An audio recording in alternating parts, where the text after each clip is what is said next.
RBS Notícias, oferecimento. Tintas Renner entende de pintura porque entende você.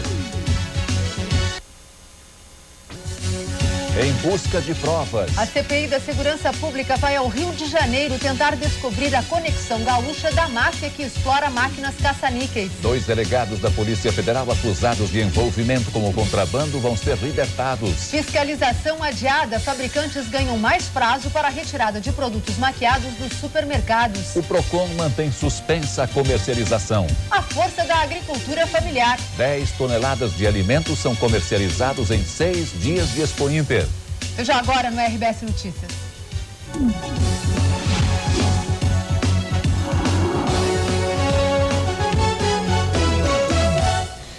A Justiça determina a libertação dos delegados da Polícia Federal Jorcelino Rodrigues dos Santos e Jairo Rolim Cassenotti.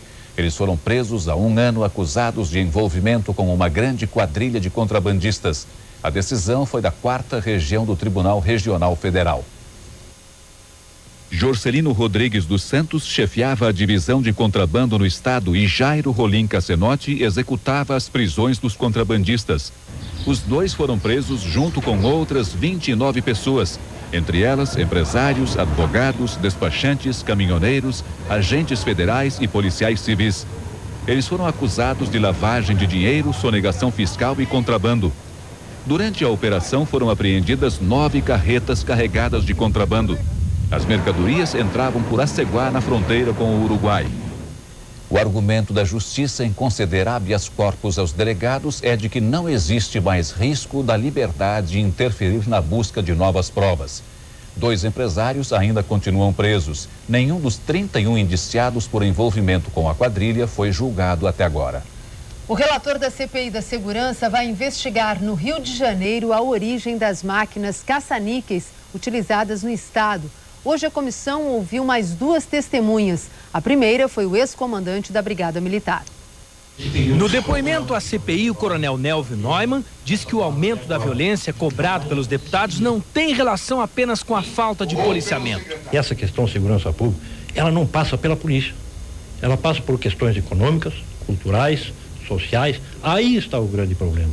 A segunda testemunha foi um ex-bicheiro e que hoje é dono de casa de bingos em Porto Alegre. João Carlos Cunha não respondeu às perguntas sobre a relação que teria com as autoridades policiais e também não quis gravar a entrevista. Ficamos com a convicção de que teremos que nos aprofundar no exame dessas tais liminares, que estariam justificando a operação desses verdadeiros cassinos. A CPI conseguiu na Justiça a quebra dos sigilos bancário, fiscal e telefônico de 7 empresas, de 2 diretores de seguros, do ex-chefe de polícia e do ex-tesoureiro do Partido dos Trabalhadores.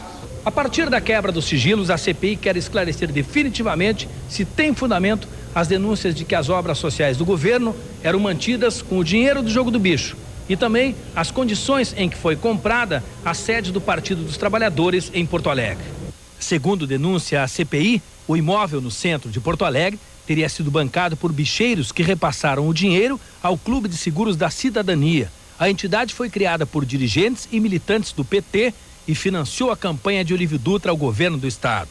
Nós temos que montar esse quebra-cabeça, juntando peça com peça. Vamos arrecadarmos todo esse papel, todas essas declarações de renda, enfim, de bancos, para podermos fazer um alinhamento. Onde é que está o debate sobre a questão para a qual foi proposta essa CPI, que é a questão da segurança pública, que o povo espera que seja feito? Abandonaram isso. A cada dia inventam uma nova denúncia. Amanhã, o relator da CPI viaja ao Rio de Janeiro para investigar se há conexão entre os bicheiros cariocas, donos de jogos eletrônicos, e os empresários que operam com máquinas caça-níqueis no Rio Grande do Sul. A funcionária do hospital que atendeu o empresário torturado e morto em Canoas confirma na polícia que preencheu o boletim médico com informações erradas sobre o estado do paciente, mas negou que tivesse entregue o documento aos policiais, o contrário do que contou na Brigada Militar.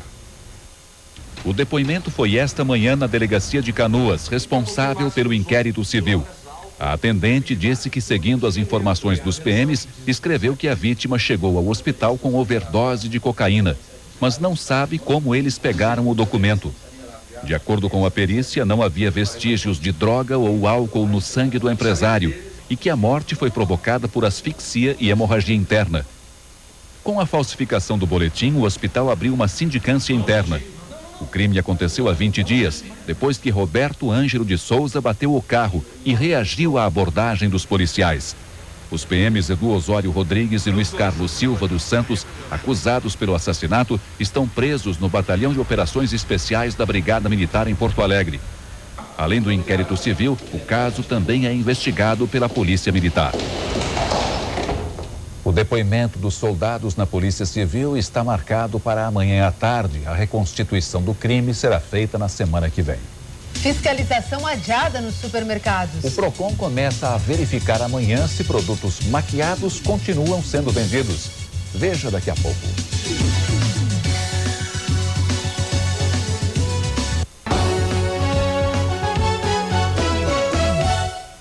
Programas sociais vão receber até o final do ano que vem investimentos de 6 bilhões de reais no estado. Vão ser beneficiados projetos nas áreas de saúde, educação, trabalho, habitação, cultura e segurança. O anúncio foi feito hoje no Seminário de Desenvolvimento Social pelo governador Olívio Dutra. Participaram representantes de 500 organizações não governamentais. Foi um dia de debates e apresentações dos principais programas de inclusão social do governo em parceria com a sociedade. Na área da educação, um dos exemplos é o MOVA, o movimento de alfabetização de jovens e adultos. No Rio Grande do Sul, 750 mil pessoas são analfabetas, como Dona Miguelina. Mas aos 60 anos, ela decidiu que não era tarde demais para aprender. Quando que eu ia esperar que eu ia escrever uma carta para minha mão, né? Ela frequenta os cursos do MOVA há um ano. Desde 99, o programa já alfabetizou mais de 50 mil pessoas. O MOVA é um movimento de alfabetização dirigido a todas as pessoas que acima dos 15 anos não sabem ler e escrever. As letras trêmulas registram histórias e sentimentos. Palavras agora eternizadas em folhas de papel que não vão ficar mais em branco. Denúncias de irregularidades no Departamento Municipal de Habitação começam a ser investigadas pela Câmara de Vereadores de Porto Alegre. Na sessão de hoje da CPI foram definidos os primeiros depoimentos. Os vereadores querem esclarecer denúncias feitas em fevereiro deste ano. Intermediários estariam decidindo, com base em indicações políticas, quem poderia comprar as moradias do Departamento Municipal de Habitação. O alvo da CPI são suspeitas de irregularidades em 3 condomínios construídos pelo DEMAB. O Jardim Leopoldina 2, na zona norte de Porto Alegre, e na zona sul, o condomínio Chapéu do Sol e o loteamento da 5ª unidade da Restinga. Os vereadores já definiram que as denúncias que puderem ser comprovadas através de documentos vão ter prioridade nas investigações. Acompanhando a primeira reunião estavam os líderes comunitários Luiz Severo, José Dorizel Kuiper e Luiz Pereira. Eles trouxeram várias denúncias e serão os primeiros a depor. Teve venda de imóvel, beneficiaram pessoas, né, que já tiveram imóvel, né? Então essas denúncias tudo está chegando aqui na CPI. Se aconteceu venda ilegal, não era do conhecimento do DEMAB. Se aconteceu, não era, e deve ter acontecido porque isso é a coisa mais comum que eu acho que existe às vezes, das pessoas comprarem um imóvel com uma crise econômica qualquer, vende aquele imóvel, vão para outro lugar, ocupam. Os problemas habitacionais de Porto Alegre não se restringem a um local. Então há uma deficiência, há uma demanda reprimida e há irregularidades. Os depoimentos começam na próxima segunda-feira. Letras para todas as línguas. Estrangeiros estão no palco e na plateia da Jornada de Literatura de Passo Fundo. Veja a seguir.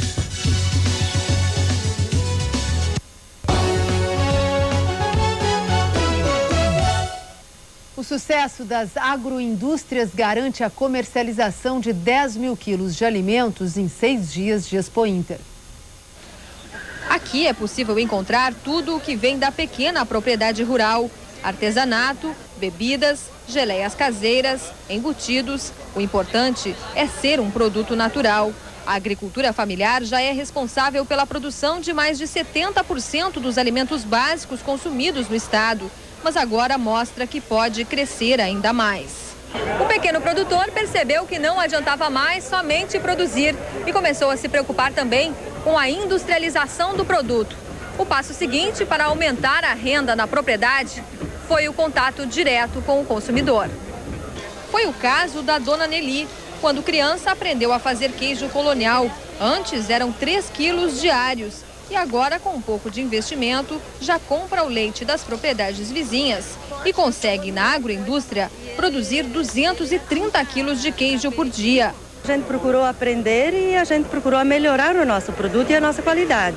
A mostra da agricultura familiar na Expo Inter já comercializou mais de R$35 mil com a venda de 10 mil quilos de alimentos, sinal da aprovação do consumidor. Nós compramos mais barato, produto de alta qualidade, e o produtor ganha muito mais porque não tem atravessador. O PROCON inicia amanhã a fiscalização sobre os 29 produtos maquiados que devem ser retirados dos supermercados. A coordenação decidiu esperar que as 15 empresas comuniquem que estão cientes da notificação. A lista com 29 itens que devem sair das prateleiras chegou no início da tarde à Associação Gaúcha dos Supermercados. A Agas tem mais um dia para informar 500 empresas no estado. Nós não teremos desabastecimento porque ainda ficarão algumas marcas dos respectivos produtos. A reclamação feita pelo movimento das donas de casa foi aceita pelo PROCON. Os fabricantes diminuíram tamanho, peso, metragem e conservaram o preço. Eles acharam essa maneira para usufruir um lucro, já que o governo diz que está congelado os preços, mas de certa forma eles estão aumentando e diminuindo o produto, né? De acordo com o PROCON, a responsabilidade pela retirada dos produtos das prateleiras é dos fabricantes. As notificações partiram ontem, hoje está terminando esse prazo e na sexta-feira estaremos já em alguns supermercados fiscalizando a retirada dos produtos. As empresas que não cumprirem a determinação vão pagar uma multa de R$100 mil por dia. Uma nova frente fria chega ao estado e provoca chuva nesta sexta-feira na maioria das regiões. Só na Serra e no Leste que o tempo continua seco durante todo o dia. Faz calor, máximas entre 27 e 29 graus na maioria das cidades gaúchas. O Conselho Regional de Medicina faz nova vistoria no Instituto Psiquiátrico Forense em Porto Alegre. Depois de 6 meses, o CREMERS constatou que as condições do prédio melhoraram, mas ainda faltam funcionários e médicos de plantão para atender os pacientes. O Instituto é uma casa de custódia para doentes mentais detidos por ordem judicial. Na inspeção, os integrantes do CREMERS cobraram dos diretores da instituição as providências para melhorar as condições de atendimento aos 600 pacientes. Algumas reformas resolveram parte dos problemas de infraestrutura, mas ainda faltam enfermeiros e médicos. Isso é inaceitável dentro do hospital com tantos pacientes que não tenham um plantonista aqui dentro, ao menos para dar aquele primeiro atendimento clínico, numa emergência, por exemplo.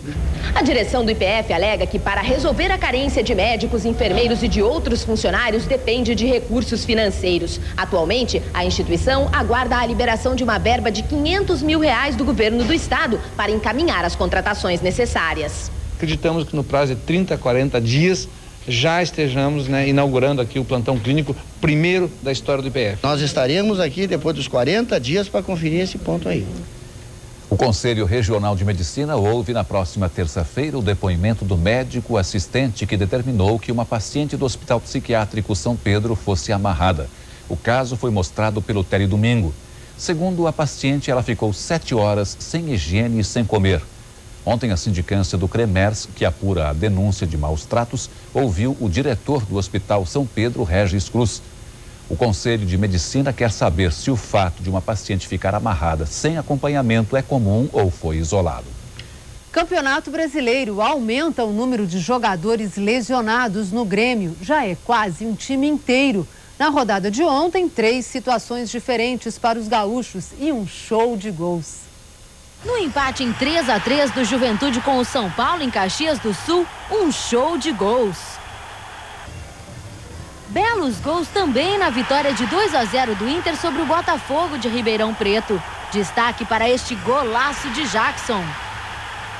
Uma bola que o Leandro Guerreiro colocou para mim, perfeita. E eu fui feliz na minha finalização. Já o Grêmio não teve a mesma felicidade. Perdeu para a Ponte Preta por 3-2 em Campinas. Segue entre os últimos colocados do Campeonato Brasileiro. E o que é pior, chegou de viagem com mais problemas. No jogo de ontem, 3 jogadores saíram lesionados. Rubens Cardoso, Itaqui e Tinga, que pode inclusive ser cortado da seleção. Somando os jogadores que estão no departamento médico do Grêmio, Tá quase um time. E o próximo confronto do Grêmio será contra o Guarani, já no domingo. É um momento de superação, tem outros jogadores que também têm condições de estar na equipe. E a falta de entrosamento, a falta de conhecer o jogador, de não ter uma sequência de jogos, é na base da vontade, na determinação, só assim a gente vai vencer. Hoje, na Suíça, os representantes do Grêmio e do Paris Saint-Germain não se acertaram sobre o valor do passe de Ronaldinho. Os franceses oferecem 3 milhões de dólares. O Grêmio quer 23 milhões de dólares. Dia 3 de outubro tem novo encontro na FIFA. Da poesia à linguagem dos sinais, as letras em muitas línguas e formas atraem milhares de pessoas para a Jornada Nacional de Literatura em Passo Fundo. Amei a mim, amei a ti, parti-me ao meio. Te amei no profundo, no raso e com atraso. Não era tua hora, não era minha vez. A poesia ganhou espaço no palco da jornada, no encontro que reuniu 7 autores, entre eles 3 estrangeiros. Um dos convidados foi o poeta argentino Rodolfo Alonso, amigo pessoal do escritor brasileiro Carlos Drummond de Andrade. Um acontecimento cultural muito importante, não só no Brasil, não só na América Latina, mas posso dizer que no mundo. Estrangeiros no palco e na plateia. O francês Jean Claverry, autor e ilustrador de livros infantis, se juntou ao público. Claverry disse que está admirado. Falar dos bastidores das redações e de temas éticos e políticos no jornalismo sob uma lona de circo seria algo impensável na França. Mas não são apenas os escritores estrangeiros que vencem a diferença do idioma e se integram aos debates. Na Jornada de Literatura de Passo Fundo, a palavra também rompe a barreira do som.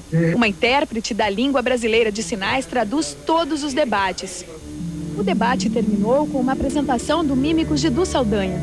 O encontro das letras vai mesmo muito além das palavras. A jornada também está sendo acompanhada em todo o mundo pela internet. O endereço é www.jornadadeliteratura.upf.te.br. Uma boa noite. Boa noite, até amanhã.